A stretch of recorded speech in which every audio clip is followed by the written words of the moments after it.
Ja se već 10 godina bavim pitanjima europske integracije, radio sam u Ministarstvu europskih integracija, sada radim na Institutu za međunarodne odnose gdje vodim informacijski centar Europske unije. Također imam i magisterij iz međunarodnih odnosa.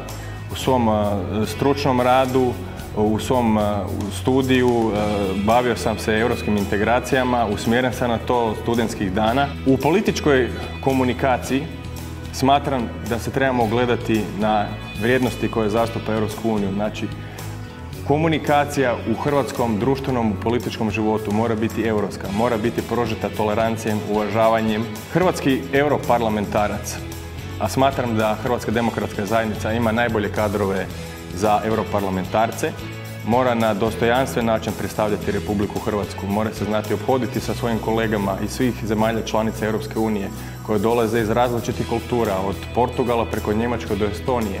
To mora biti osoba koja je vična suradnji i komunikacije sa svojim kolegama. Sa te strane treba napomenuti da Hrvatska demokratska zajednica ima najbolje kandidate. Mi smo ih školovali kroz ovaj proces pristupanja Hrvatske Europskoj uniji.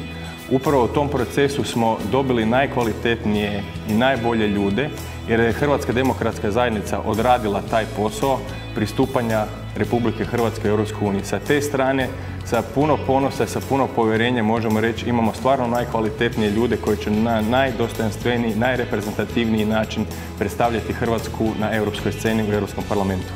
Otvara nam se tržište od preko 500 milijuna stanovnika i to je prilika da se promoviraju hrvatski proizvodi, da se promoviraju hrvatski interesi na tom velikom tržištu. Mi trebamo poticati naše regije da budu proaktivne, da pripremaju projekte i tu europarlamentarci imaju vrlo veliku ulogu kako bi se te regije digle i kako bi se smanjile regionalne razlike između centra, između Zagreba i između nerazvijenih regija u Slavoniji i u centralnim dijelovima Hrvatske. Nema alternative ulasku u Europsku uniju, ali također Hrvatska mora biti spremna na taj izazov i mora biti spremna sa stručnim i kvalitetnim ljudima i projektima kako bi se sredstva iz fondova Europske unije na što bolji način privukla i iskoristila. A s druge strane radit ću na tome da subjekti i korisnici u Republiku Hrvatskoj koji imaju pravo na korištenje sredstava, imaju što bolje informacije, da budu što bolje educirane, da imaju što bolje projekte koji onda mogu proći na tenderima Europske unije kako bismo povukli što više sredstava iz fondova Europske unije. U svakom slučaju neću zaboraviti nijednog hrvatskog građanina,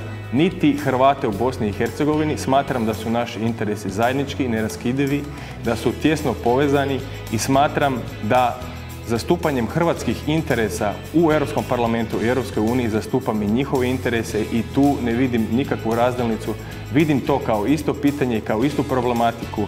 Kao europarlamentarac borim se za interese Republike Hrvatske, za interese Hrvata, hrvatskih građana i za interese Hrvata u Bosni i Hercegovini.